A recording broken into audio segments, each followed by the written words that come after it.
coins hit the cart first. 3 of them, maybe 4, skipping off the metal surface with the particular sound of something thrown with aim rather than force. Not an accident, not carelessness. The sound of something done on purpose, in front of people. The woman behind the cart flinched.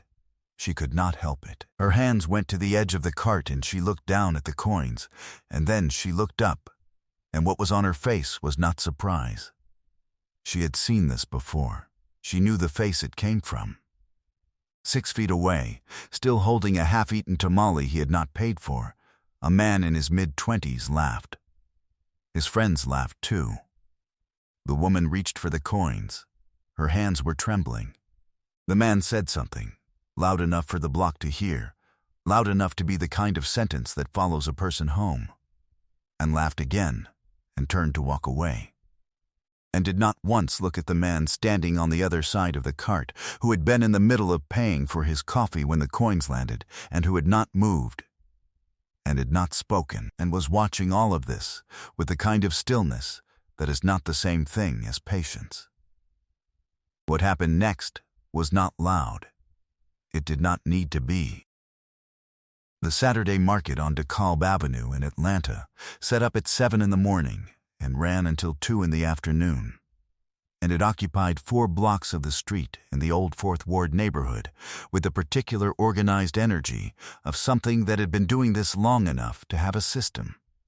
The produce vendors nearest the parking, the prepared food vendors in the middle stretch, the crafts and goods on the far end, each of them in a slot they had earned by showing up consistently and packing out clean and treating the block with the respect of someone who understood they were guests in a neighborhood, not operators of a franchise. The market had been running for 11 years. It had survived a pandemic, 2 cycles of city permits, 3 different block associations, and 1 winter so cold that the pipes in 3 of the vendors' carts froze solid. The vendors who had been here since the beginning knew each other's children and each other's regular customers, and the particular shorthand of people who have shared a stretch of sidewalk through enough seasons to have an honest opinion of each other. The tamale cart had been on the block for 7 of those 11 years. It was orange, with a hand-painted sign in black and dark red that said Rosas above a small image of a corn husk, and it occupied the same 20 feet of sidewalk every Saturday between the coffee cart and the man who sold handmade cutting boards, and it was the kind of cart that by mid-morning had a line of 4 or 5 people waiting because word had traveled across the neighborhood the way. Word travels about things that are consistently good and never pretentious about it. The morning smelled like cumin and wood smoke, and the particular sweet exhaust of food being cooked at the edge of the street. And the sky above the Fourth Ward was the high pale blue of an Atlanta morning in October, when the humidity has finally gone, and the light is sharp, and the whole city feels like a different place than it does in August. Hector Voss had parked his bike on North Ave at 7:40 and walked to the market, because he came every Saturday when he was in the city. And he came for the coffee first, and then for whatever Rosa had in the pot. And he did not linger at the market the way some people lingered, because lingering was not his nature, but he did not rush it either. He had been in Atlanta since Thursday for work he did not talk about much, security consulting for a firm on Peachtree. The kind of work that suited a man who had spent 8 years in the Marines and come back with the particular skill set of someone who could read a room's exits in the same moment he walked through the door. He was 44 years old, out of Savannah, a member of a chapter there for 9 years, and he had the build and the bearing of someone who had kept the habits of his service even 2 decades removed from it. He was not large in the way that announced itself. He was large in the way that registered only when you were standing close to him and realized, without being able to say exactly how, that the space around him had a different quality than the space around other people. He had his back to the street when the coins hit. He was holding his coffee with one hand and reaching into his jacket for his wallet with the other, and he had been saying something to Rasa, something about whether the green sauce was different this week. because it tasted different, which she had confirmed with a small nod and a look that said she had been waiting for someone to notice. When the sound came, and Rosa's hands went to the edge of the cart, and her face did the thing he saw it do, and he turned. Before we get to what Hector Voss did when he saw what had happened, drop your city in the comments below, wherever you're reading from right now. Your city, your state, anywhere in the world. I want to see how far this story travels. Hit subscribe while you're there so you never miss the next one. I read every single one. Now, back to DeKalb Avenue. Back to Rosa's cart and the coins on the counter and the man who had turned around. Because what Hector did next was quiet. And quiet, in this story, was the most powerful thing in the room. Rosa Mendez had been running the tamale cart for 7 years, and she had been in Atlanta for 19, and she had been working in food, in one form or another, since she was 15 years old in Puebla, in her grandmother's kitchen, learning to make the dough the correct way, which meant learning to feel when it was right, rather than measuring it, which was knowledge that lived in the hands and not in the head. She was 51 years old. She was 5'3" and carried herself with the efficient economy of a woman who had been on her feet for most of her adult life and had stopped wasting motion sometime in her 30s. She had 2 children, Marco, 24, who was a mechanic on Moreland Avenue, and Daniela, 19, who was at Georgia State studying nursing, and she had a husband named Ernesto, who worked maintenance at a hotel downtown, and who brought her coffee at 11 every Saturday without fail, appearing at the cart in his jacket with 2 cups and staying for exactly 20 minutes before he went back to the hotel, and those 20 minutes were the fixed point of her Saturday, around which everything else organized itself. She had a regular customer base at the market. She knew their names and their orders and their particular habits. The man who always wanted extra salsa verde. The woman who came with her mother every week and translated the menu into what her mother actually wanted. The children who pressed their faces against the side of the cart and pointed. She greeted people by name. She remembered, without writing it down, that the man who came at 9:15 took his without cheese because of something his doctor had said, and that the woman with the red coat preferred the pork over the chicken but never said so directly, and just looked relieved when Rosa handed her the right one.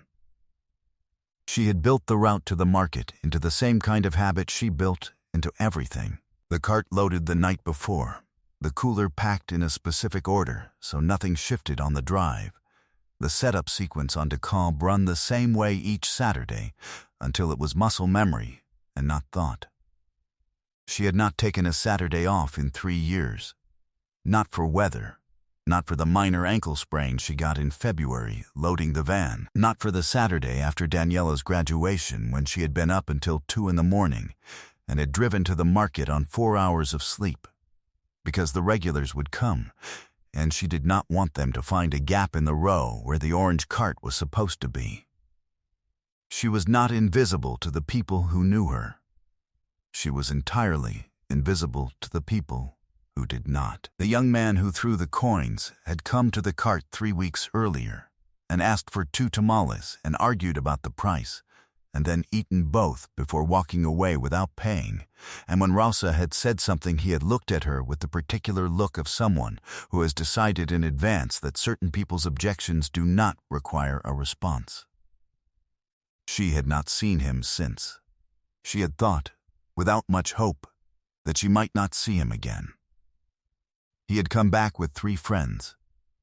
He had taken the tamale from the warming tray without asking, and bitten into it, and looked at his friends, and then at Rosa, and thrown the coins, not the price of the tamale, less than the price of the tamale, onto the surface of the cart, and laughed the way he laughed at things, which was the way of someone who had never once been required to consider how his laughter landed on the person it was aimed at. Rosa said the price. Calmly, the price was what it was. He looked at his friends again. One of them smirked. "That's what I left," he said. "It isn't," Rosa said. She said it the way she said most things, which was plainly and without apology, because she had learned a long time ago that apologizing for the truth of a thing gave the other person permission to keep denying it. He looked at her for a moment. The smile on his face was the smile of someone deciding whether to be annoyed or to make something of it. He made something of it. He said something about the cart, about the neighborhood, about the kind of person who thought they could charge those prices for something made in a parking lot.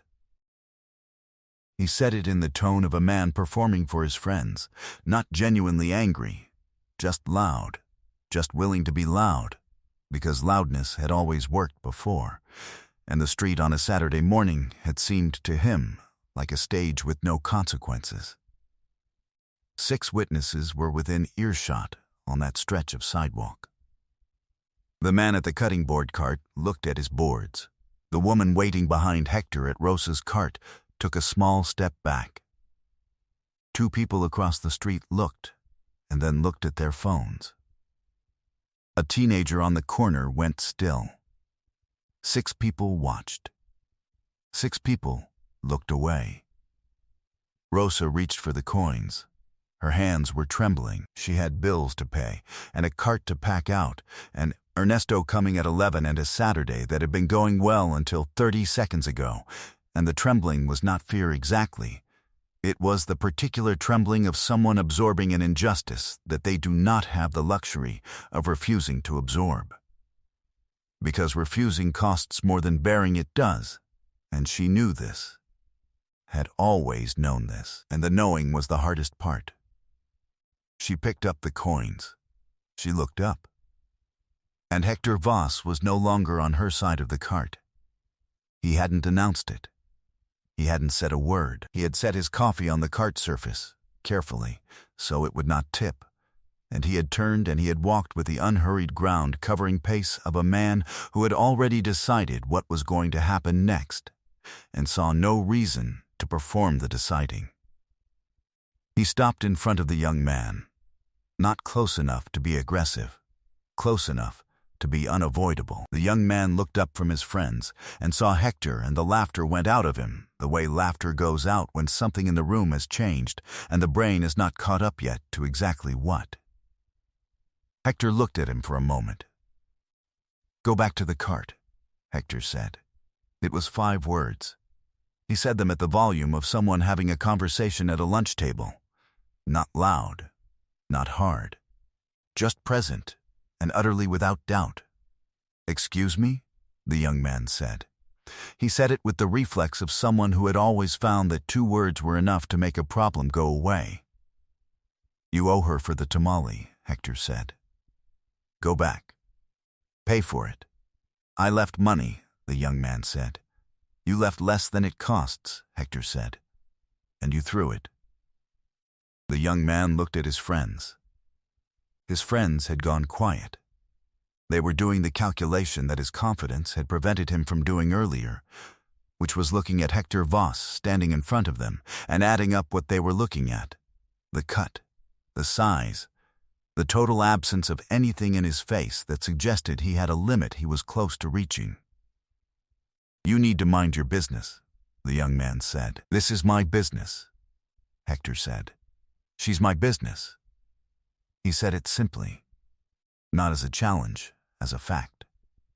The way you state a thing that has always been true and simply needed saying. The young man's jaw moved. He looked at Hector. He looked at his friends. He looked back at Hector, and something in the look was still searching for the version of this where he came out intact, where the confidence he had walked in with was still operational, where the man in front of him was containable by the tools he had always used. The street was very quiet. The cutting board vendor had stopped arranging his boards. The woman who had stepped back from Rosa's cart had not stepped forward again. Somewhere behind them, a child asked its mother something in a low voice, and the mother said nothing. Then Hector did the thing the young man did not expect. He reached into his jacket and took out his wallet. He turned back to the cart, and walked to Rosa and put a 20 on the surface. "That covers what he owes," Hector said. "And the one for me." He picked up his coffee. He turned back and looked at the young man one more time. "You're done here," he said. "Walk away." The young man left. Not immediately. There was a moment, 3 or 4 seconds, where his body had not yet decided to do what his mind had already accepted, and in that moment he looked at Hector the way a person looks when they are searching for a last handhold on a position they can no longer hold. Then he turned, and his friends turned with him, and they walked back toward the parking lot at the end of the block without looking at Rosa, without looking at anyone, moving at the particular pace of people who want very badly to be somewhere else without appearing to hurry. Nobody watched them go. Rosa was looking at the 20 on her cart. She looked at Hector. "You didn't have to do that," she said. "I know," he said. "The 20, she said. "He should have paid that, not you." "He's gone," Hector said. "So it doesn't matter who paid it. It matters that you got it." Rosa looked at him for a long time. She was not a woman who accepted things easily. She had built what she had by not accepting things easily, by accounting for every dollar, by showing up in weather that would have kept other people home, by maintaining the cart and the sign and the recipe and the standard through 7 years of Saturdays that had not always been kind to her. She did not take charity. She took payment for what she had earned. This felt different. She did not know exactly why. She thought about it later, in the quiet of packing out, and what she decided was this. It was not charity because he had not given it to her. He had given it on behalf of someone who owed it, and there was a difference, and the difference was the entire thing. "Thank you," she said. He nodded once. She gave him the tamale he had not taken yet, the one with the green sauce, wrapped in foil, and he took it and put it in the inside pocket of his jacket where it would stay warm against the ride back to North Ave, and he turned to go. He stopped. He turned back. "That sauce," he said. "You changed it." "Serrano instead of jalapeno," she said. "My mother's version." He nodded again, slowly, the nod of a man registering something and deciding he approves.